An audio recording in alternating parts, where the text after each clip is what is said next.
하나님의 사랑이 우리에게 이렇게 나타난 바 되었으니 하나님이 자기의 독생자를 세상에 보내심은 저로 말미암아 우리를 살리려 하심이라.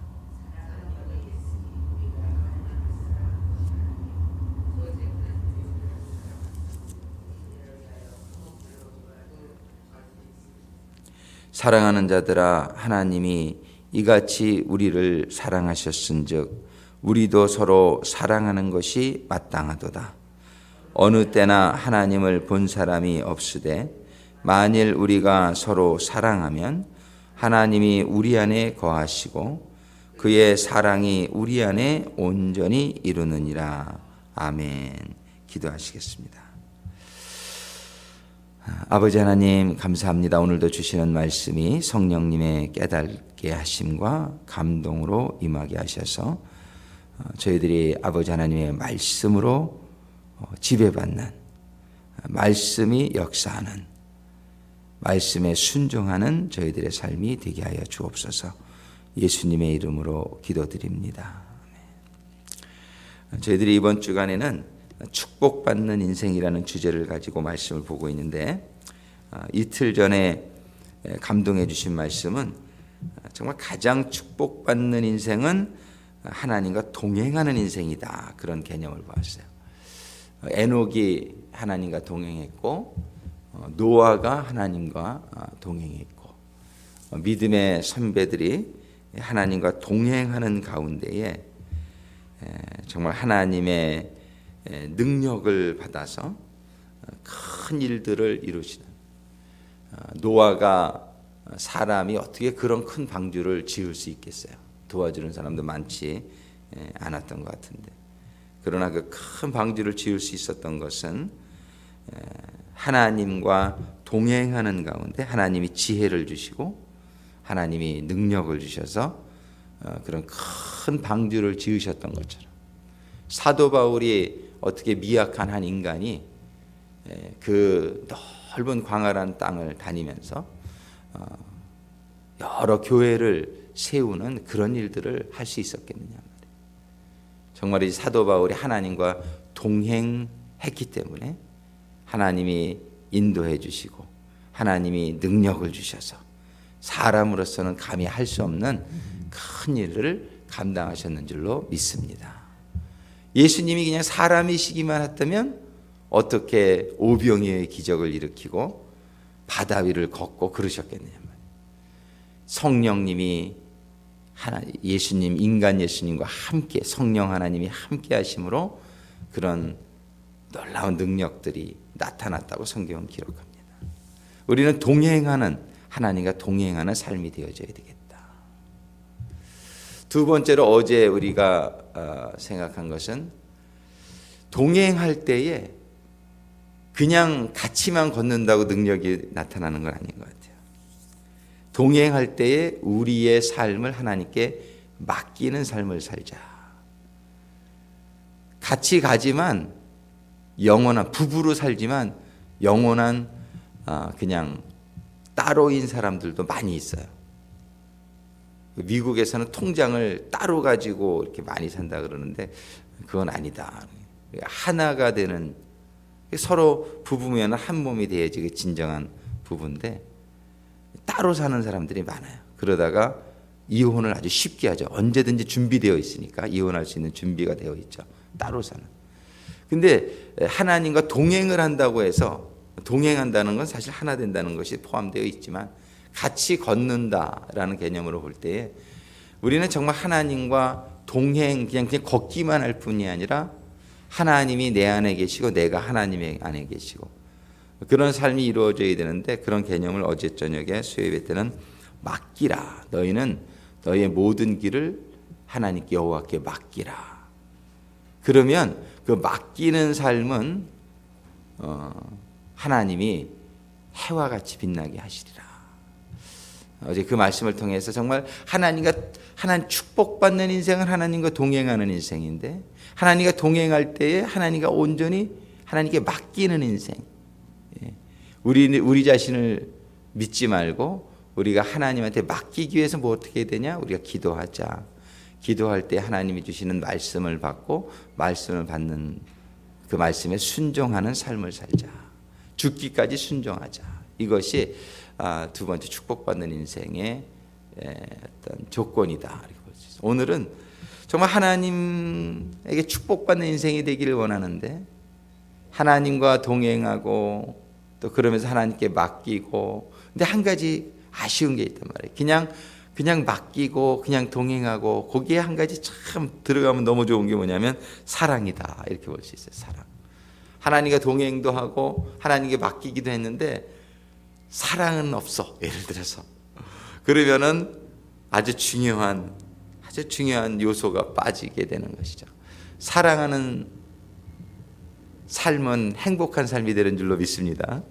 그냥 어떤 의무적으로 동행하는 게 아니라 하나님하고 어떤 의무적으로 하나님한테 맡기는 게 아니라 하나님을 막 사랑하니까, 막 하나님을 사랑하니까 우리가 사랑하는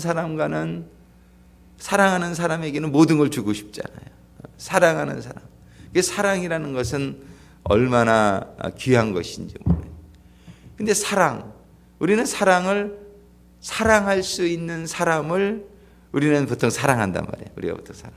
근데 하나님은 오늘 본문의 말씀에 보니까 사랑할 수 없는 사람을, 죄인 된 사람을, 하나님을 떠난 사람을 하나님께서는 사랑하시는 이 사랑이 사랑이다. 이렇게 말씀해 주시고 있어요.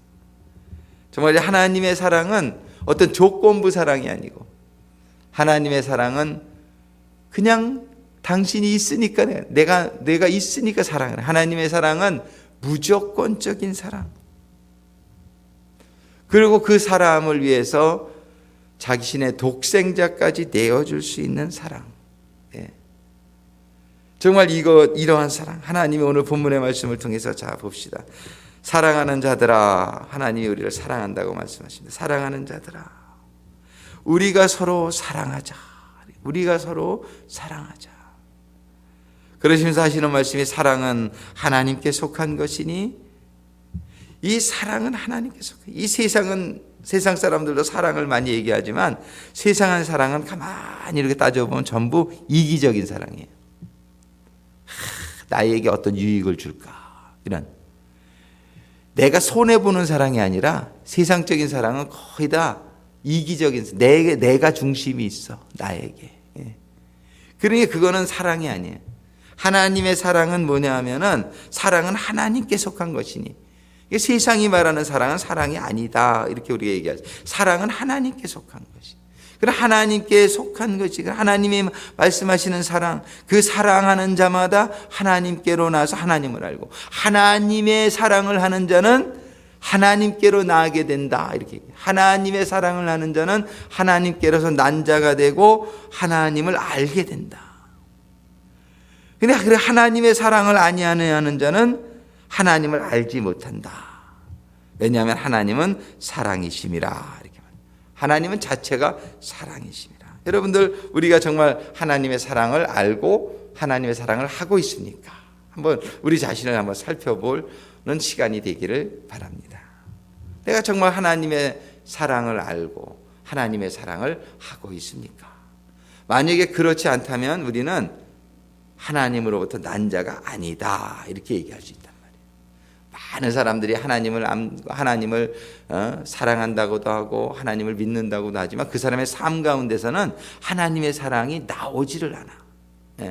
전부 사랑이 따지는 사랑이고, 나중심적인 사랑이고, 나의 유익을 구하는 사랑이고, 이건 사랑이 아니에요. 이건 세상적인 사랑이에요. 하나님의 사랑은 아니에요. 하나님의 사랑은, 지금 하나님의 사랑이 우리에게 이렇게 나타난 바 되었으니, 하나님의 사랑에 대해서 얘기합니다. 9절에 하나님이 자기의 독생자를 세상에 보내심은 저로 말미암아 우리를 살리려 하심이라. 상대를 살리려 하는 것이 하나님의 사랑이다, 이렇게 얘기하는 거예요. 내가 살려고 하는 것이 사랑이 아니라 상대를 살리려고 하는 것이 하나님의 사랑이다. 할렐루야. 우리는 내가 살려고 사랑을 찾고, 내가 살려고, 내가 어떻게, 제가 정말 참 이런 이기적인 사랑에 아주 젖어 있어가지고, 이런 이기적으로 사랑을 하니까 전부 나중심적. 그런데 이건 진짜 사랑을, 하나님의 사랑을 깨닫는 은혜가 임하게 되기를 주님의 이름으로 축원합니다. 정말 하나님의 사랑은 상대를 살리려 하는 사랑이에요. 나는 죽고 내가 죽어서라도 저 사람을 살릴 수 있다면 이것이 하나님의 사랑이라는 거예요. 10절에 사랑은 여기 있으니 우리가 하나님을 사랑한 것이 아니요 오직 하나님이 우리를 사랑하사 우리 죄를 위하여 화목제로, 화목제라는 건 뭐예요? 죽어서 제물이 되어지는 거예요. 화목제로 그 아들을 보내셨습니다.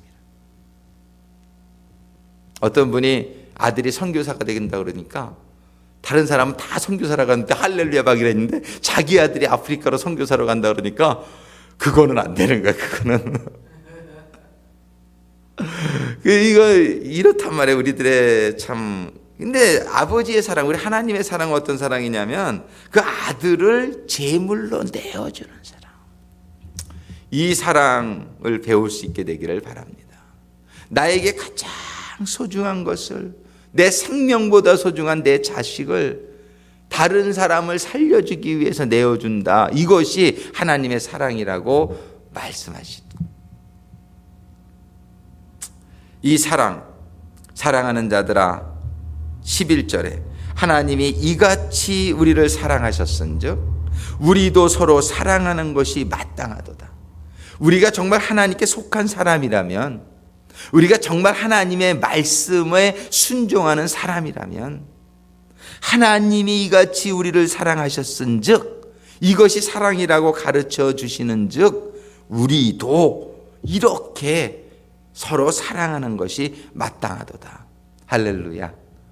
정말 우리는 하나님의 말씀에 다 순종하는데 요것만은 못해. 그러면 다 못하는 거예요. 한 가지만 못하면 다 못하는 거예요. 근데 가장 중요한 사랑, 이것만 하면, 하나님이 그랬어요. 사랑만 하면 너는 모든 계명을 이루느니라.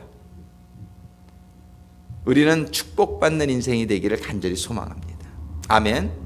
우리 축복받아야 되겠잖아요. 근데 축복받기 위해서는 우리가 하나님과 동행하는 가운데, 하나님의 말씀에 순종하는 가운데 축복받는 인생이 된다는 것을 확실히 아는데, 하나님의 말씀 가운데 최고의 계명, 하나님의 말씀의 모든 축약은 이 사랑 가운데 있다는 사실을 우리가 깨닫는 가운데, 정말 하나님이 말씀, 오늘 11절에 정말 사랑하는 자들아, 하나님 말씀, 하나님이 이같이 우리를 사랑하셨은즉, 하나님이 이같이, 하나님의 그 사랑, 죄 지은 우리를 위해서 화목 제물로 아들을 죽게 내어주시는 그 아버지의 사랑이 우리에게 깨달아질 뿐만 아니라 우리의 삶의 환경 속에서 나를 내어줄 뿐만 아니라 내 아들까지도 내어줄 수 있는 그러한 사랑을 실천하는 자, 하나님이 얼마나 기뻐하시겠습니까? 하나님이 정말 너는 내 아들이다. 너는 정말 나에게 속한 자다. 너는 정말 나에게서 난 자다라고 하나님이 인정해 주실 줄로 믿습니다. 이러한 하나님의 사랑을 실천하는 자, 이루는 자가 되어서 정말 하나님이 기뻐하시는 자녀의 삶, 하나님이 축복하시는 자녀, 이런 사람을 하나님이 축복하시지 않고 누구를 축복하시겠느냐 말이에요. 정말 우리 주님께서 그러한 삶을 사셨을 때에 죽어도 부활하는, 죽어도 살리시는 그런 하나님 축복과 함께 하늘나라 보좌 위에 앉으시는 영광 속에 들어가셨음을 믿습니다. 요번에 여행 중에 꼭 보고 싶었는데 못 본 데가 사도 바울이 순교당한 곳이에요. 사도 바울이 정말 그 배우고 똑똑하고 모든 걸 갖췄던 사람이 하나님을 사랑하는 마음, 정말 자기에게 맡겨준 사람들을 사랑하기 위해서 모든 편안함을 뒤로하고 선교사로 떠나서 결국에는 목이 잘려서 순교를 하게 한 그 사도 바울, 하나님의 사랑을 실천한 사람 중에 한 사람인 줄로 믿습니다. 이러한 하나님의 사랑을 실천하는 삶이 우리에게 임하는 아침이 되기를 주님의 이름으로 축원합니다. 기도하시겠습니다. 정말 오늘 주신 말씀 요한 1서 4장 7절로 12절까지의 말씀을 우리가 생각하면서 정말 12절에 여느 때나 하나님을 본 사람이 없으되 만일 우리가 서로 사랑하면 하나님이 우리 안에 거하시고 그의 사랑이 우리 안에 온전히 이루느니라. 우리가 하나님의 이 사랑을 이 아침에 깨닫는 아침이 되기를 간절히 소망합니다. 우리가 기도하는 가운데에 정말 하나님의 이 사랑이 깨달아지고 저희에게 임하고 저희들에게 주어진 환경 속에서 이 사랑을 실천하는 자녀가 되게 하여 주시옵소서.